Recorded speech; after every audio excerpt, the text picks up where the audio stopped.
तारांकन कथा क्षितिज प्रस्तुत करता है। तारांकन रामायण, क्या ये सिर्फ कहानियां हैं या सच्चाई की झलक?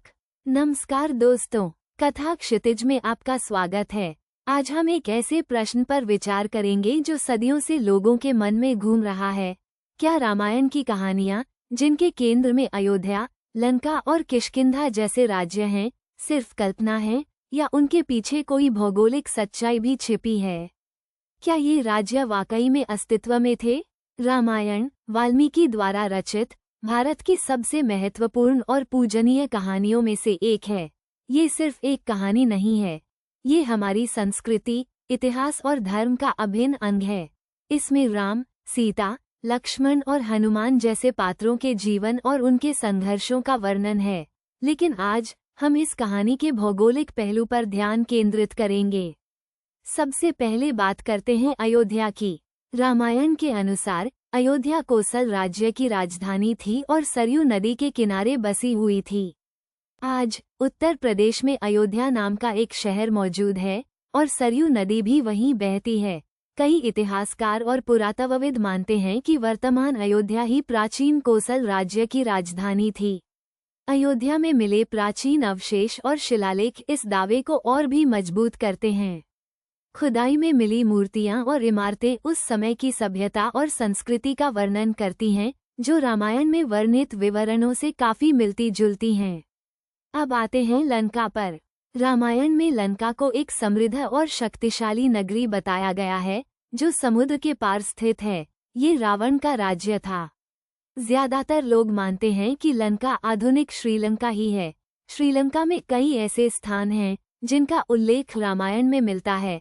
उदाहरण के लिए अशोक वाटिका, जहां सीता को रावण ने बंदी बनाकर रखा था, को आज भी श्रीलंका में पहचाना जाता है। इसके अलावा हनुमान द्वारा लंका दहन के निशान भी कई स्थानों पर पाए जाने का दावा किया जाता है। भले ही ये दावे पूरी तरह से सिद्ध न हो पाए हों, लेकिन ये रामायण और श्रीलंका के बीच एक गहरा संबंध दर्शाते हैं। फिर बात करते हैं किष्किंधा की। रामायण में किष्किंधा को वानरों का राज्य बताया गया है, जो दक्षिण भारत में स्थित था।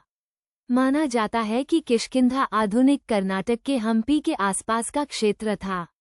हम्पी में मौजूद चट्टानी पहाड़ियां और गुफाएं रामायण में वर्णित किष्किंधा के भौगोलिक विवरण से काफी मिलती जुलती हैं।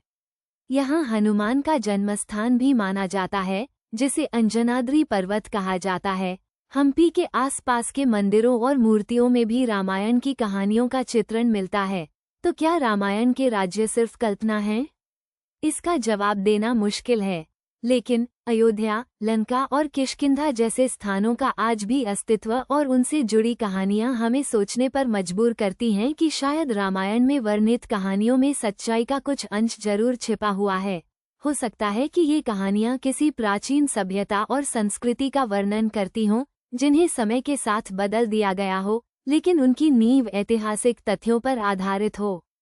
पुरातत्व, इतिहास और लोककथाएं, ये सभी मिलकर रामायण की भौगोलिक वास्तविकता पर एक दिलचस्प बहस को जन्म देते हैं। कथा क्षितिज का मानना है कि रामायण सिर्फ एक धार्मिक ग्रंथ नहीं है, बल्कि ये हमारे इतिहास और संस्कृति को समझने का एक महत्वपूर्ण स्रोत भी है। अगली बार जब आप रामायण की कहानी सुनें, तो इन राज्यों के बारे में जरूर सोचें।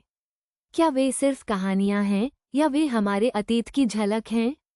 ये सवाल हमें अपने इतिहास और संस्कृति के बारे में और अधिक जानने के लिए प्रेरित करते हैं। आज के लिए इतना ही। कथा क्षितिज में फिर मिलेंगे एक और दिलचस्प कहानी के साथ। धन्यवाद।